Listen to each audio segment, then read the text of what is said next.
You ever wonder what club to use while you're chipping? I'm about to answer that question for you. Hi, I'm Sarah Bidney, Director of Golf Instruction at Hyperion Field Club here in Johnston, Iowa. So I went ahead and chose two different clubs. One is a sand wedge, one is the 8-iron. This one has about 56 degrees of loft. This one has, well, less than that. So the 8-iron, if you ever wonder about loft, you can go ahead and put the club underneath your feet, get them nice and flat, and you can see right away just the difference in the loft. This can also be helpful if you're behind a tree and need to decide if you're gonna shoot, be able to hit that ball up and over, or if you need something to keep it lower and under.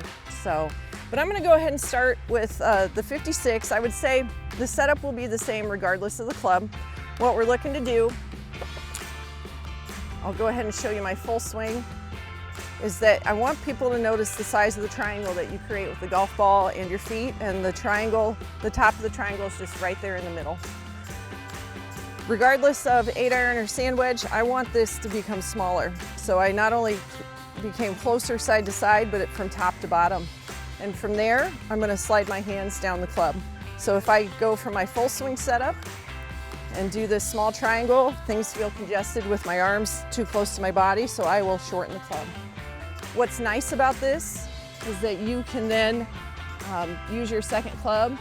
And what we're working to do is when I'm swinging back and through, as I'm closer, it's gonna stay relatively straight back, straight through, or as close to it as I can. So you can see that as that club's traveling back alongside, that it's gonna stay pretty much on your target line. If I'm in my full swing setup, it's gonna arc too much around and it becomes more difficult. With this sand wedge, I want my clients to start to pick a landing zone.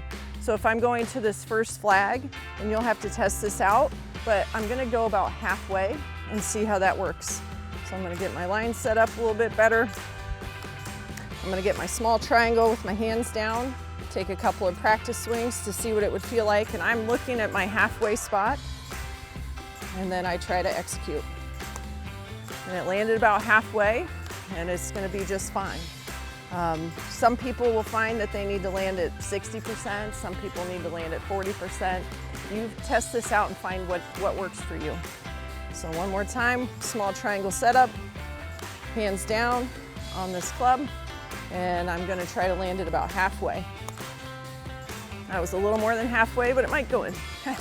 So now I've switched to my 8-iron, and I'm gonna go ahead and aim towards the middle flag. As most of you know, or can guess with the lower loft, then this ball is going to land much closer to us.